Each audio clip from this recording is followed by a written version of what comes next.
Hello, you're listening to Let's Talk Fitness, the bilingual English-French podcast by Stillness Fitness. I'm Sebastian, your host for this episode.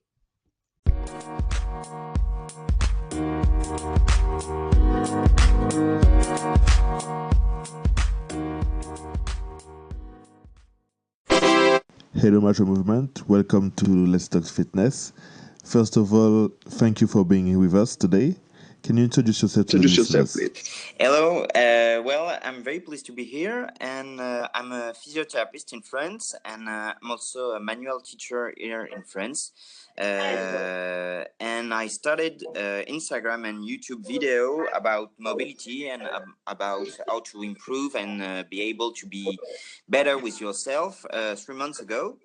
And I'm pretty happy with it because I have a lot of person that are starting to following me, so I'm very pleased. Awesome. So can you tell us, please, why and mostly when did you fall in love with this profession? Is there anything that triggered your love for it, or tell us more about it, this job? Well, when I was 15, I used to love the web show Scrubs, and I wanted to be a doctor. And I started the study to become a doctor, and I became a physiotherapist. And I've been working for that since 2010, and I've learning more and more and studying more and more, and now I'm doing and studying and teaching physiotherapy. Okay. So is there any specific reason why you decided to play a role in this field, to play a role in health, apart from the sitcom Scrubs that you mentioned earlier? Scrubs. Yes, I've loved to be able to repair people, to be able to fix people since very young, and I love to be able to fix them with no tool, and to be able to understand the body and to be able to fix it, but without a lot of tools, and to be able to have easy ways to make people better. And that's what I like a bit with physiotherapy. Only with my hands and with words, I can make people feel better about themselves. Okay. So now we're going to a part a bit more specific of the podcast, and I would like you to give us your opinion about bodybuilding, and more especially the role that it plays into people's minds, the role that it plays in our society, and how people can sometimes misunderstand bodybuilding for health and fitness. Yes, about bodybuilding, I think it's very good for people who practice it. It gives them a purpose to wake up in the morning, and it gives them a purpose to keep training and to feel free to do what they want. I really like it. But there's just one thing that I don't like about bodybuilding, and that I want to share, is that it has a very strong image. And people sometimes, when they want just to do sport, they don't see the difference between bodybuilding, which requires a lot of time, a lot of training, a lot of hours, a lot of sacrifice, and just to go to the gym 2 hours per week. And as a physiotherapist, I think that my job, is to give people information that there is a lot of difference between hardcore bodybuilding and just the gym that you can practice for 2 hours a week, and that's why I come on the social media, just to tell to tell people and to inform people that there is many difference. I think you couldn't said it even better. I really agree with you. This is one of the messages that I'm sending to my clients, to any followers, to anyone that I speak fitness with. It's not only about looking good, but it's really about feeling good. Knowing that if you focus too much on your image, you can sometimes end up into depression and stuff like that. So really, really feel good first. Exactly. Many often people I just agree with come you. to me and tell me, well, I want to improve myself. I want to do sport because I got one sciatica or one I don't know, torn ankle or something. And they came to me and said me, I want to do sport, but I don't want to grow big. And every time I tell them, you don't imagine how much time it is to grow big. So you won't get big by doing 2 hours sport per week. Okay. So now, can you tell me what's the best advice that's been given to you when it comes to training, when it comes to fitness? The best advice that was given to me was actually a very bad advice, and it was a good advice because I. This is the day I started to question every. How do you say it in English? You know, when une idée reçue. A misconception. Exactly. And the advice someone gave me was a misconception, and it was a very big guy who told me that, and I was doing lumbar reinforcement, and he told me that I shouldn't go to extension, that I would hurt my back if I go to extension. And I was 20 years old, and this guy told me that it was very big and pretty impressive. And I was, well, I'm a physiotherapist. I probably should know better. But this guy is like so big, he probably knows what he's talking about. So it's probably a good advice. And it started to make me think for weeks. And I said, why would he say that? Why shouldn't I go to extension when extension is like the only way that makes the difference between us and animals who walks on 4 feet and when we walk on 2 feet? So that advice make me consider every time someone tell me that I should do it or I shouldn't do it, and I just start to think about it and to start to question it, to question that misconception. So I don't know if I answer your question, but that would be my answer. To always start to question when someone gives you an advice. Is it a good one or a bad one? Yes, nowadays it's really important to question what people tells you to make sure that you've got enough information about what people tell you to do or not to do, because there's so many information out there that we can end up information overload and either do too much or not enough or do the wrong things for our bodies. So people make sure that you always question what people tell you. Okay, so before we start with our main subject, I've got one more question for you, Major. So let's say that you're meeting your younger self, so 10 years younger, but with the knowledge and with the wisdom and all the experiences that all you have right now. What will be the advice that you will give to your younger self? To be patient. Patience is the key. There is no good or bad movement. There is only good or bad timing. Your body can do absolutely anything. Just you have to give him time. So you can do absolutely anything. Your body will follow it, but you have to be patient. So when I was young, I wanted things to be black or white, and I needed an answer. And now that I know that the truth is probably between the gray, and you have to be patient and to be able to understand what's black, what's white, and to be, comment dirais à l'aise, to be at ease in the gray. So take time to have a good knowledge, then take time to give your body the time to be used to the exercise, to the mobility you give them every day. Really good, really good. So now let's start with our main subject. So as you know, people, today we are going to discuss lumbago, and Major is going to tell us about his experience with the subject, with the issue, and how he deal with it. Okay, so concerning lumbalgia, what you have to know is that 80% of the population is touched or will be touched by it. Now, there is a high correlation between our lifestyle, the way we work, so being sedentary. As human beings, we are meant to remain standing and not seated. But with our lifestyle, our new jobs, we're spending between 8 to 10 hours, which has consequences on lower back pain.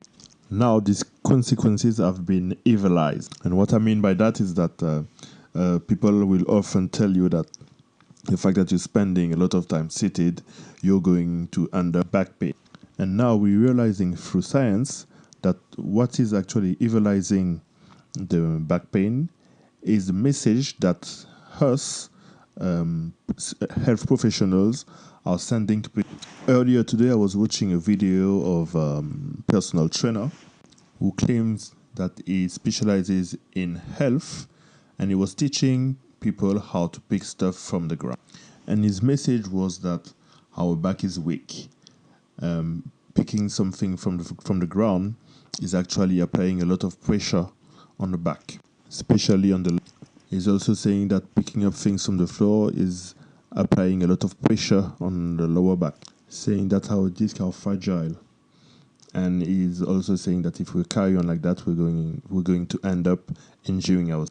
In 1 minute, he's coming up with 4 different reasons why the back is weak and why we should be careful when we are picking up things on the floor.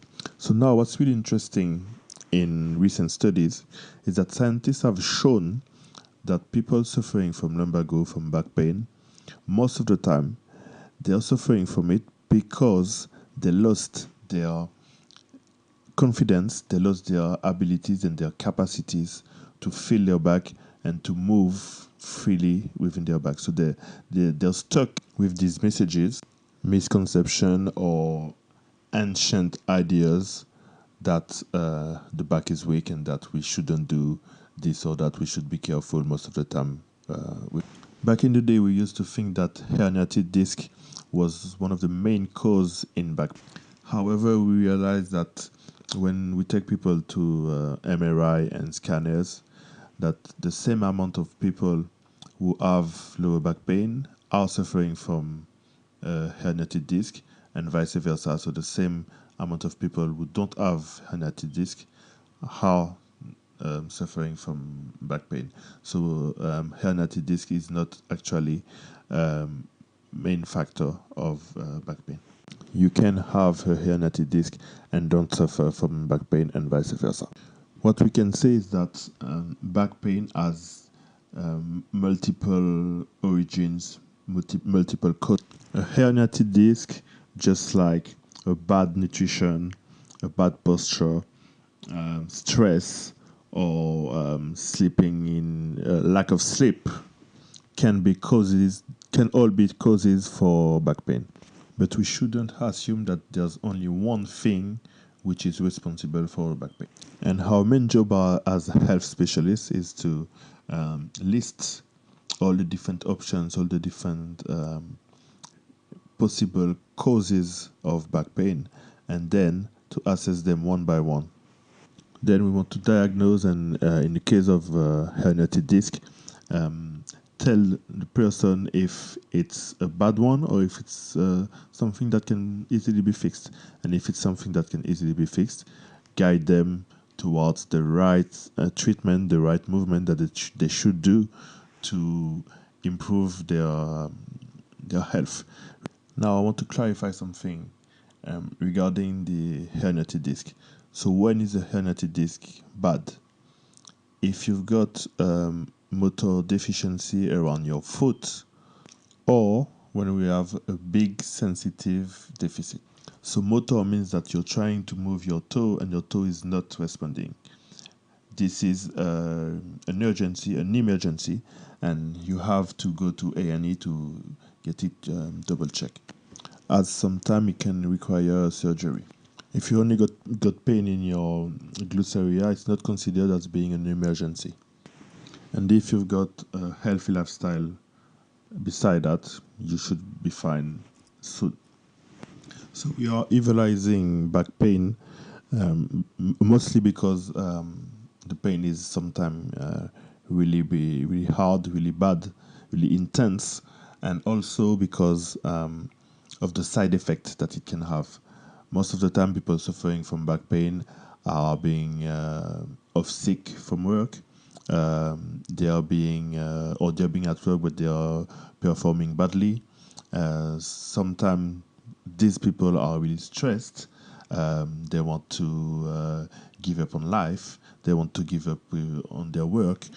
Now, our job as a health specialist is to educate people and to teach them how to get their back strong, how to believe in their abilities, in their capacities, and then move them from my back is weak, I can't do anything, to actually, yeah, my back can handle, my back is strong, and I can do whatever I want as long as I'm looking after it. So now I can go back in English. So what I meant is that when you want to train for your back, and if you want to don't have low back pain anymore, you have to be progressive when you strengthen your back. You have to be progressive when you want to gain mobility.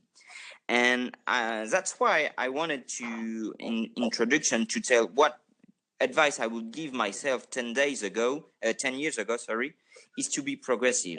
If you have low back pain now, it doesn't mean that you will have low back pain in 10 years. It won't say that you will have low back pain in 2 months. But if you want to heal yourself, you want to be better with yourself, you have to improve yourself slowly. So, which means when you do back exercise, not to charge if you feel pain. You have to keep working just underneath the pain. And you know that your muscle and your body can heal itself if you give him just time. So for ligaments, for bones, for muscles, the time is between 2 months and 3 months. So if you want to strengthen your back, it's not only in 10 days, sorry, that you will have results. You have to be patient and to strengthen your back like twice a week, 3 times a week, and to take just 15 minutes, 10 minutes to work only on your back and to take time. Okay, Major, I hope everyone got it. The main advice is to be patient and to take Exactly. And when I say to be patient, it's not rest. We know that rest is not the solution. When you wake up in the morning and you have like really painful lumbago, you will take just 1 to 3 days of rest, but then you have to move, because we know that lumbago is just the muscle that passes, which means that it contracts itself way too much, and this is the pain that you're going to feel. And the best solution to relax your muscle is not massage, it's not even painkiller, it's a movement. So you will have to be able to move slowly, slowly, and slowly until the muscle knows that it can relax itself.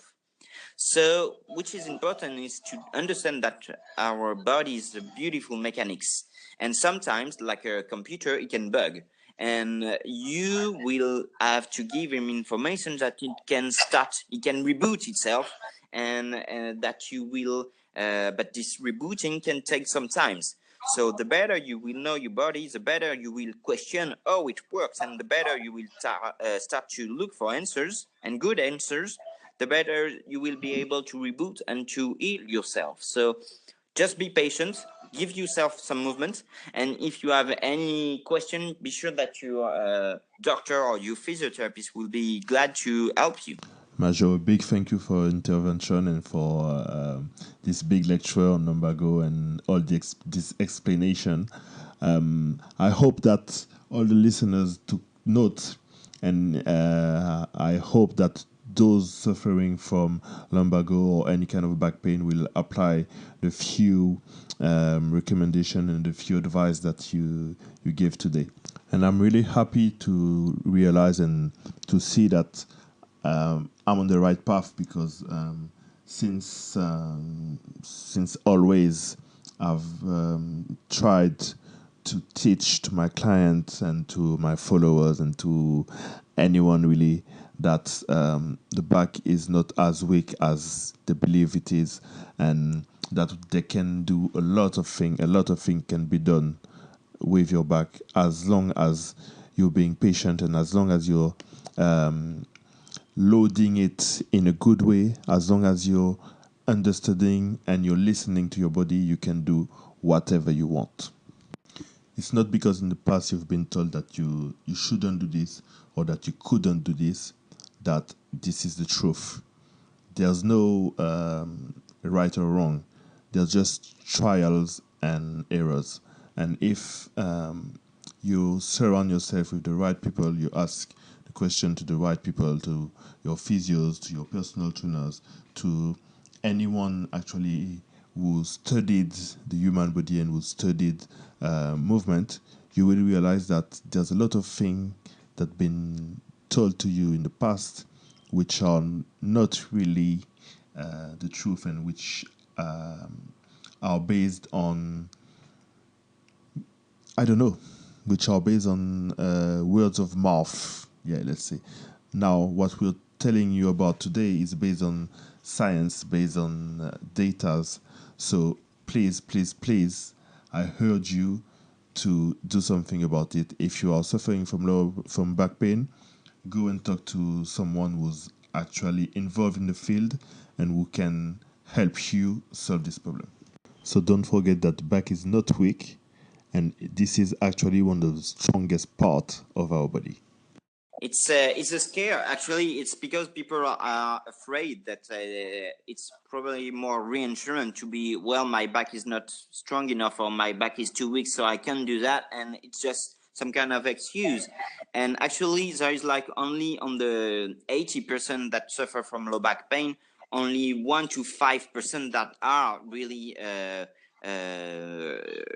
concerning. Most people, it's only just low back pain, and with time it will get better. And especially if you get a better posture, if you sleep well, if you eat well, if you move well, if you practice for 2 or 3 times a week.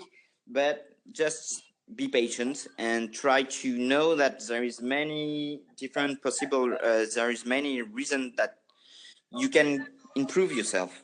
Amazing, amazing. So now, do you have three? Yeah, what are your three best advice for someone who think that her or his back is weak? I would say that if when you wake up and it takes you 10 to 30 minutes to unstiff, is that the word, Seb? Okay, Yeah. unstiff your back. So if you feel that kind of stiffness in the morning, that is a good reason that you should start to move your back more, to change position more often, to be able to dissociate your lower back than your than your pelvis, and maybe that you should start stretching your back, your abs, your psoas, your piriformis, your comment on dit les ischio-jambiers? Your hamstring. Your hamstring and your quads. So that's a good advice I should give. The second one is before starting charging your back when you train, you should be able to have a good movement without charge.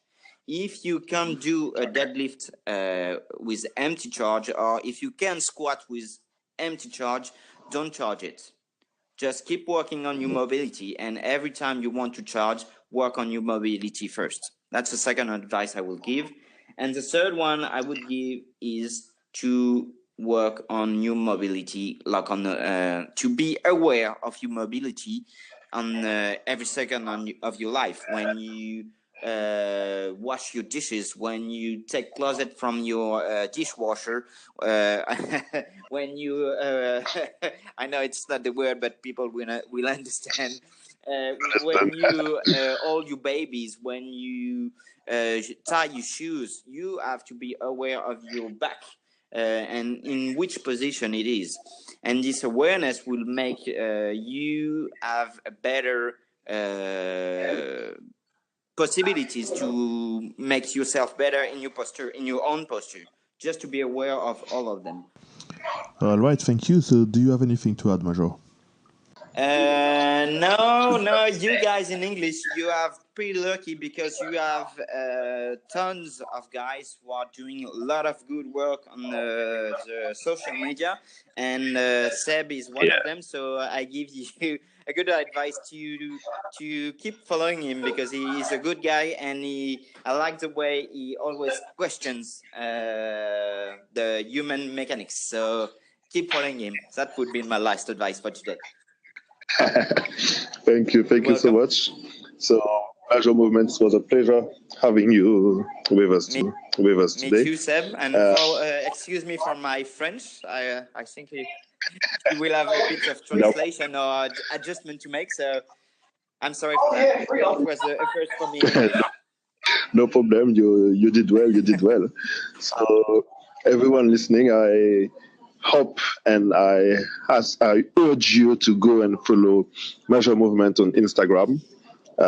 So I will put the link towards his account in the description. And so, yeah, make sure you follow him, you interact with him. He's posting really interesting videos every day. Funny one as well, funny pictures. Always in French, I know, but for those who want to improve their body and to improve their French, it's a double task, which is pretty interesting. Exactly, and the same way you said that there's a lot of guys doing the work in English. You are one of them doing it in French, so we need people like you, people to be able to translate from English to French and then spread the word, spread the message as far as possible. Yes. So thank you so much, My Major. pleasure, Seb.